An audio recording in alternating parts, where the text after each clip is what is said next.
কাশ্মীরি পণ্ডিত থেকে শুরু করে ভারতের 140 কোটি মানুষ এই মুহূর্তে দাঁড়িয়ে প্রধানমন্ত্রী নরেন্দ্র মোদীর উপরে ভরসা রাখছে। প্রধানমন্ত্রী নরেন্দ্র মোদীর গতকালের হুঁশিয়ারির পর এই মুহূর্তে দাঁড়িয়ে পাকিস্তান কি করছে? ভয়ে কাঁপছে, থরহরি কম্প পাকিস্তানের। কারণ পাকিস্তান বুঝে গিয়েছে যে এটা ভারতের তর্জন গর্জন নয়, পাকিস্তানের এবার বিসর্জনের সময় এসেছে। আর সে কারণে পাকিস্তান নিজেদের সেনা বাড়িয়ে দিয়েছে সীমান্তে। ভারত পাক সীমান্তে সেনা বাড়ালো পাকিস্তান। এবং আপনাদেরকে বলে রাখি, যে সেনা সংখ্যাটা বাড়ানো হয়েছে তা 3 গুণ, অর্থাৎ অন্য সময় যে সংখ্যাটা থাকে তার থেকে 3 গুণ সেনা বাড়িয়েছে পাকিস্তান। ভারত পাক সীমান্তে পাকিস্তান দেখছে একের পর এক কিভাবে অ্যাকশন হচ্ছে এই মুহূর্তে ভারতের পক্ষ থেকে। প্রধানমন্ত্রী নরেন্দ্র মোদী যেমনটা বলেছিলেন যে একেবারে গুড়িয়ে দেওয়া হবে, মাটিতে মিশিয়ে দেওয়া হবে, সন্ত্রাসবাদীরা কল্পনা করতে পারবে না যারা হামলা চালিয়েছে যে কি হবে, ঠিক সেই মতোই কিন্তু অ্যাকশন শুরু হয়ে গিয়েছে প্রধানমন্ত্রীর বক্তব্য রাখার কয়েক ঘন্টার পরে। আর সেগুলো দেখে পাকিস্তান ভয়ে থরহরি কম্প, যে কারণে পাকিস্তান এই মুহূর্তে সেনা বাড়িয়েছে ভারত পাক সীমান্তে।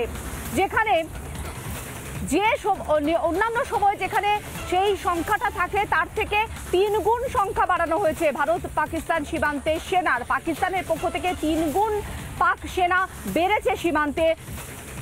আমাদের প্রতিনিধি গুরসিমান সেখান থেকে একটি প্রতিবেদন পাঠিয়েছিলেন সীমান্ত এলাকা থেকে। নজর রাখবো সেই প্রতিবেদনের দিকে।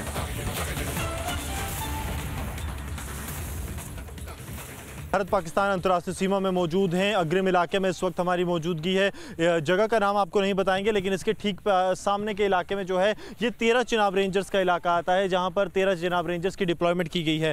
बताया जाता है कि जब से भारतीय विदेश मंत्रालय की तरफ से इस बात का ऐलान किया गया है कि पाकिस्तान के खिलाफ जो कई सैंक्शंस लगाई गई हैं, चाहे इंडस वाटर ट्रीटी को जो है वो स्थगित करने की बात हो या फिर पाकिस्तानियों को वापस भेजने की, अब पाकिस्तान को इस बात का डर सता रहा है कि आने वाले दिनों में भारत एक बड़ी कार्रवाई कर सकता है। यही कारण है कि जम्मू सेक्टर में जो पाकिस्तान की 13 चिनाब की डिप्लॉयमेंट है उसे जो है 5 से 6 गुना तक बढ़ा दिया गया है। वहीं बात करें 14 और 26 चिनाब रेंजर्स की डिप्लॉयमेंट की, जो कि सांबा और कठुआ जिले में है, उसे 2 गुने से 3 गुना कर दिया गया है। बताया जाता है ठीक सामने पेड़ों के बीच में, गौरव को कहूंगा आपको एक पाकिस्तानी पोस्ट दिखाएंगे।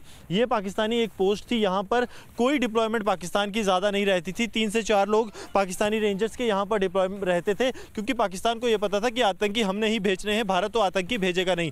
लेकिन अब क्या हुआ है, जैसे ही हालात जो है पाकिस्तान को लगा कि उनके लिए चिंतित हो रहे हैं, हालात उनके लिए खराब हो रहे हैं, भारत जो है एक बड़ी स्ट्राइक कर सकता है। इसी चौकी की बात करें तो यहाँ पर पिछले 24 घंटे में 15 से 20 जो हैं पाकिस्तानी रेंजर्स देखे गए हैं। तो आप समझिए कि 2 से 3 से 15 से 20 कितने गुना जो है वो डिप्लॉयमेंट यहाँ पर बढ़ गई है। और यही हालात जो हैं वो पूरे जम्मू संभाग के हैं। जम्मू संभाग में ज़्यादा डिप्लॉयमेंट जो है की गई है। ये पाकिस्तानी पोस्ट है, यहाँ से सीधा जो है लेफ्ट की तरफ रास्ता जाता है और फिर एक बड़ी रोड को जुड़ता है।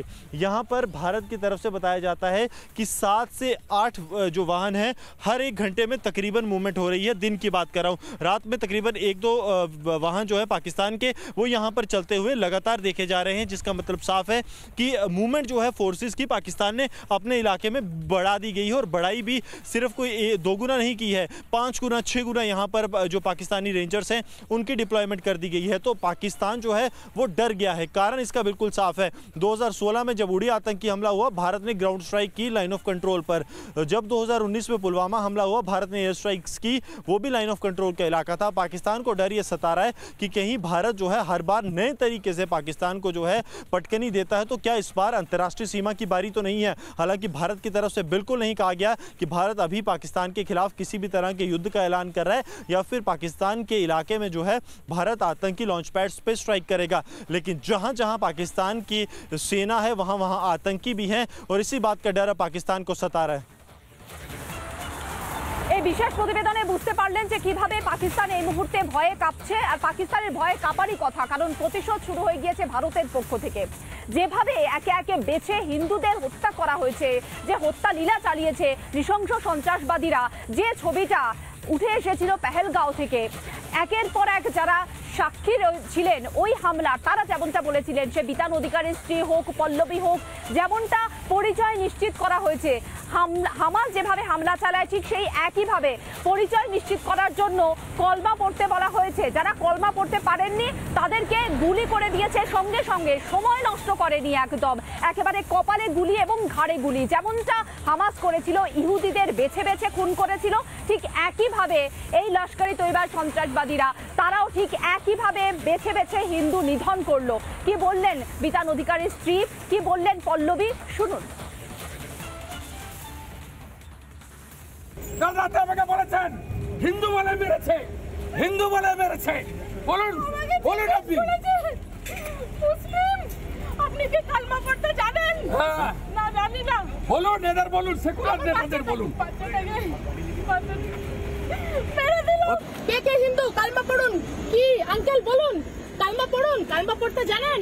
পুরো এখানে শুট আউট করে দিল। হিন্দু মেরেছে, সেকুলারিজম করতে এসছে এখানে। শুধু বাচ্চাটা সেকুলারিজম মেরে দিল, হিন্দু বলে মেরে দিল। শুধু হিন্দু বলে মেরে দিল। তারপরে বলছে হিন্দু বলে মেরেছি। মোদিকে গিয়ে বলো, মোদিকে গিয়ে জিজ্ঞেস করো। ফিরহাদ হাকিম মহাশয়, আপনাদেরকে খুব মানতো না, খুব মানতো, মোদিকে খুব মানতো। আমাকে হেল্প করো না। जब ये घटना हुई बहू के सामने, तो ये चूंकि बहुत बड़ी घटना थी, अभी 2 महीने पहले ही फरवरी में ही शादी हुई, तो उसने कहा कि नहीं आप हमें भी मार दीजिए। तो उन्होंने कहा कि नहीं हम आपको नहीं मारेंगे, आप देखिए और जाके सरकार को बताइए। और ये भी बात आई थी कि उन्होंने कहा था कि अगर आप कलमा पढ़ देते हैं तो हम आपको छोड़ देंगे। और इसके बाद फिर हमको तो वो 2 दिखे थे और एक ने आके बोला मुसलमान अलग हो जाओ और हिंदू अलग हो जाओ, जेंट्स खाली, और बोला 3 बार कलाम बोला। और मुसलमान लोगों को लैंग्वेज आती थी, उन लोगों ने 3 बार मुसलमान बोला, और जो नहीं बोला उसे गन से उड़ा दिया। मिस्टर से बोला था उनने, मेरे मिस्टर ने मेरे को धक्का दिया झाड़ के दूसरे पीछे, और फिर उनको बोलते कि ना तुम कलमा पढ़ो। मेरे मिस्टर को बोला, तो मेरे मिस्टर ने बोला मैं तो क्रिश्चियन हूँ, ईसाई हूँ, मेरे को कलमा नहीं आता। उसने सच बोला ना, सच बोला ना। उसको नहीं आता, हमको भी नहीं आता, शायद आप लोग में नहीं होंगे तो आपको भी नहीं आता। तो बोले वो फिलिस्तीनी का है वो जगह, बोले जैसा फिलिस्तीनी बन जाएगा, यहाँ तो सब कलमा कलमा ही चलेगा, ये बोला था सर उसने। নানা ধরনের কন্টেন্ট দেখার জন্য লাইক করুন, শেয়ার করুন আমাদের ফেসবুক পেজ, সাবস্ক্রাইব করুন আমাদের ইউটিউব চ্যানেল। পাশাপাশি অন্যান্য ব্রেকিং নিউজের জন্য অবশ্যই চোখ রাখুন রিপাবলিক বাংলায়।